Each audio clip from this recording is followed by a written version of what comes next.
all to Believers Has Academy. In this today's topic of the day discussion, we will be discussing a very important topic with respect to the recent report released by the Ministry of Education with respect to the data on a drop in numbers in terms of school enrollment. So this particular data is released by the Ministry of Education or the Education Ministry under the Unified District Information System for Education Plus. Based on this particular data, it clearly says that a significant decline is what we have seen in terms of student enrollment, particularly in the foundational and the preparatory stages between the age group of 3 years to 11 years. And also, however, this particular data, although shows a decline in the school enrollment ratio, also has a contrasting data with respect to the dropout rates and also with respect to the gross enrollment ratio, which shows a slight improvement, right? A slight increase, which shows an encouraging trends where the decrease in the dropout rates have been found, and also the gross enrollment ratio has seen an increase. So in this today's particular video, let's try and understand the key highlights of this data, and also let's understand the reasons behind this, and in the end we will solve one prelims question. So now coming to the key highlights, the overall enrollment decline is what we have seen, and coming to the exact stats, from 24.8 crore in 2023 to 24 all the way to 24.69 crore in 2024 to 25. So this is the decrease that we are talking about of 11 lakh students, especially in the age category of 3 to 11 years, which means a sharp drop in the foundational stages, which fell by 25 lakh from 12.09 crore to almost 11.84 crores.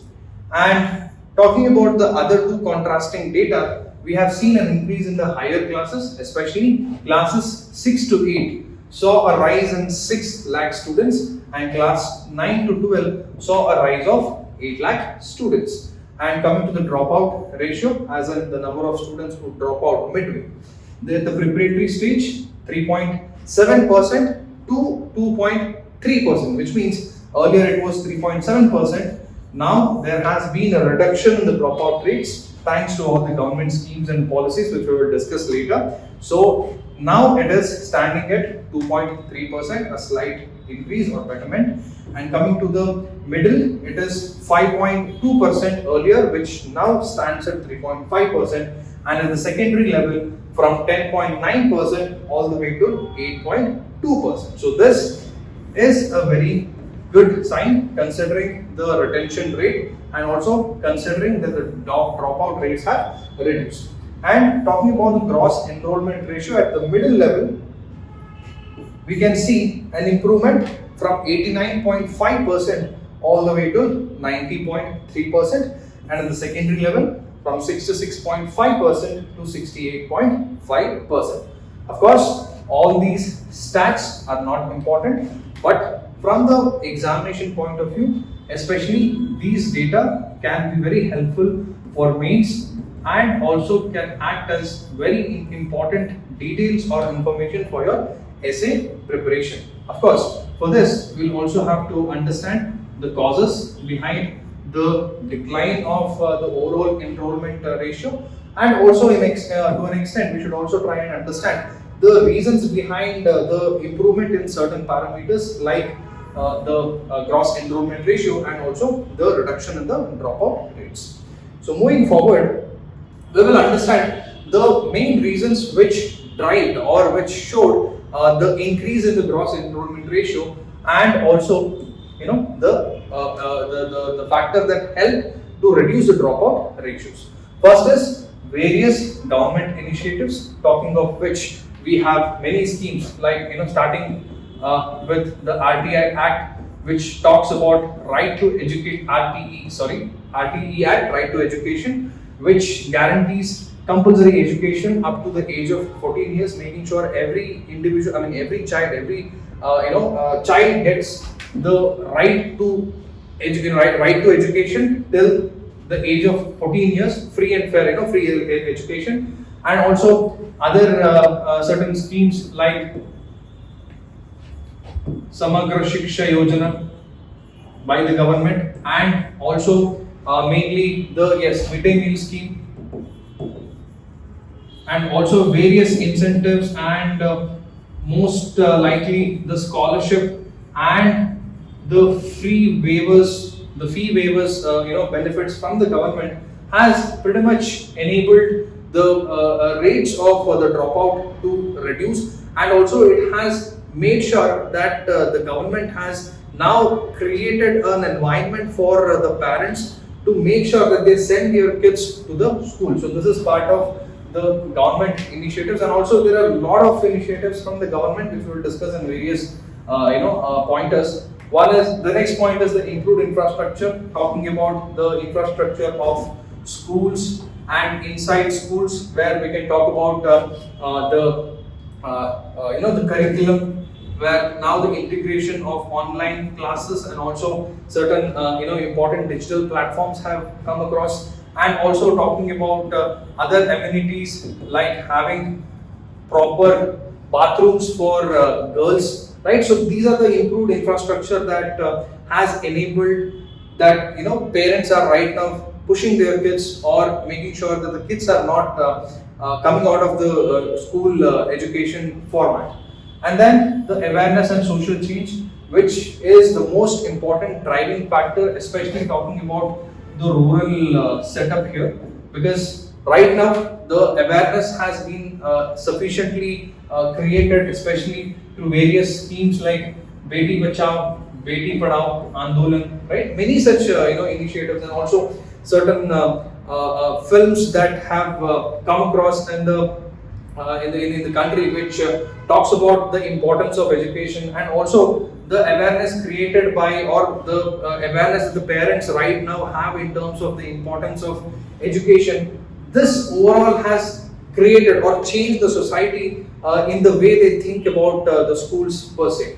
And also the better access and technology, talking about especially after COVID, the introduction of various online platforms for classes, right? So all of these things have totally made sure that it has kind of created a very huge net for the students, especially those from the weaker sections, right, to make sure that they are not dropping out from the schools, and ensuring that they are continuing their education, not just for the students but also to make sure that it is made easier for the parents also through various schemes like Samagra Shiksha Abhiyan, Midday Scheme, certain scholarship interventions by the government, which has totally helped the push.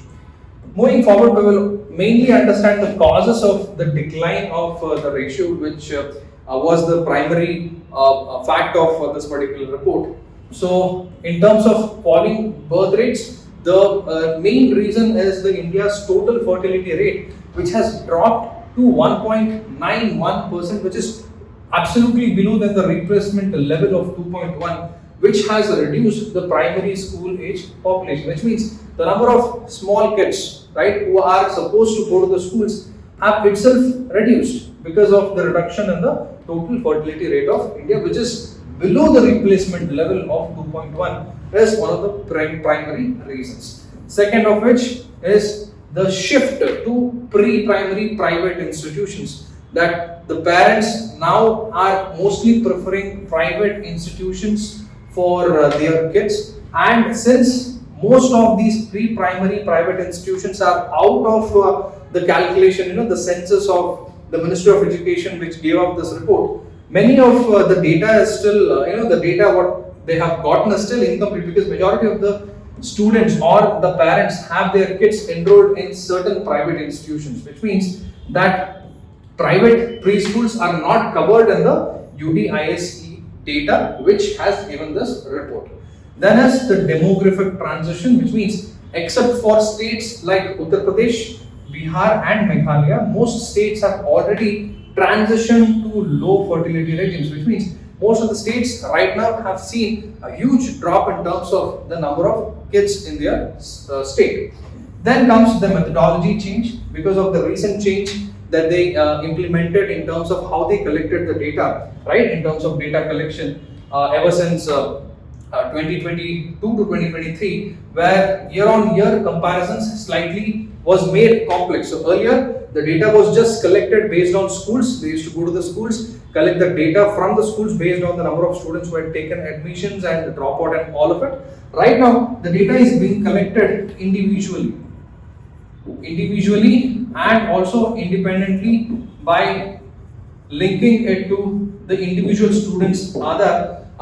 Making it more personalized and more narrowed down, so that now all the datas are kind of pretty much active and pretty much practical. And also talking about the methodology, it has even made sure that efficiency is maintained in terms of how they collect this data, where few of the duplications in terms of the admissions, one particular student's admission might have taken place in multiple schools. Maybe the parents might have went to multiple schools.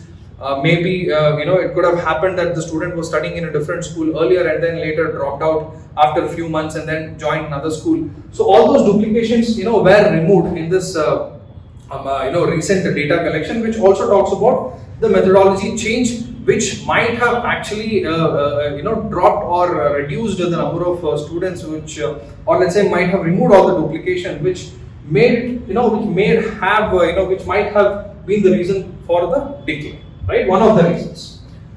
Now, moving forward, what are the implications? Positive indicators are that we have still seen that the gross enrollment ratio has shown progress, and also we have seen a reduction in the dropout rates, and also this indicates that policies for the universal educational access are taking effect, which is very obvious. Then, as the areas of concern, one is that it primarily affects the planning for the government, especially in terms of infrastructure, as to how many schools to build, because now that they don't have the exact proper data, right, it kind of creates a very huge problem to future planning in terms of how many schools to build and how many teachers to allocate, right? But that becomes a huge problem.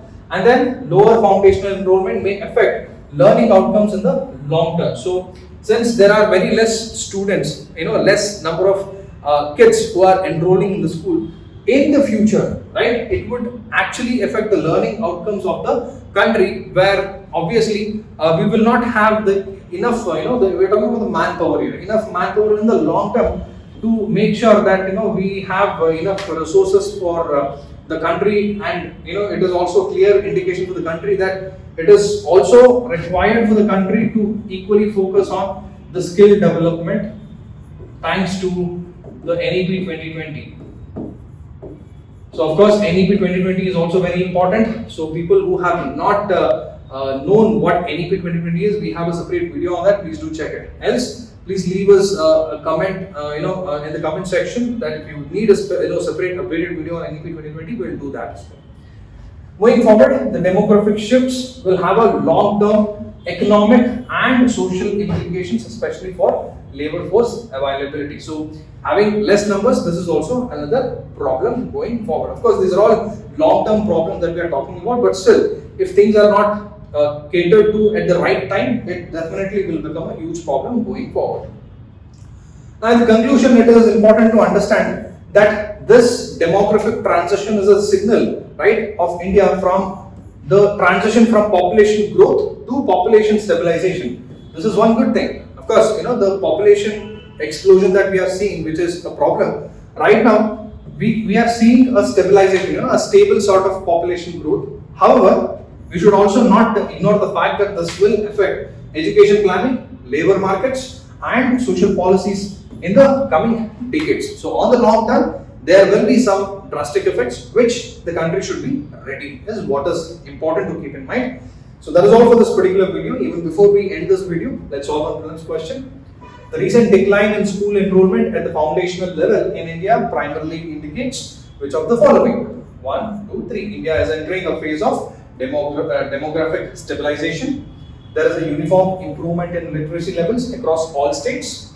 labor market dynamics and social policies will need adjustments in the coming decades. Which of the answers or the following statements are correct? Please use the comment section to leave your answers below. That is all for this particular video. Signing off, this is Madan Gopal. Have a beautiful day.